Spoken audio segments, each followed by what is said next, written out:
નમસ્કાર, સ્વાગત છે આપનું આપણી વાતમાં। સમાચારો સાથે હું છું ઝિલન। સૌપ્રથમ વાત કરીએ ગરમીની। રાજ્યમાં ગરમીનો પારો દિવસે ને દિવસે વધી રહ્યો છે।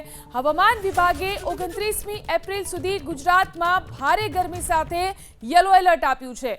24 કલાક બાદ તાપમાનમાં અંદાજે 2 થી 3 ડિગ્રીનો વધારો થવાની શક્યતા છે। ખાસ કરીને દરિયાકાંઠાના વિસ્તારોમાં ગરમી સાથે બફારો પણ અનુભવાશે, જેના કારણે લોકોમાં અસ્વસ્થતા વધી શકે છે। રાજ્યમાં અત્યાર સુધી સૌથી વધુ તાપમાન અમદાવાદમાં નોંધાયું, જ્યાં તાપમાન 40.8 ડિગ્રી સુધી પહોંચ્યું।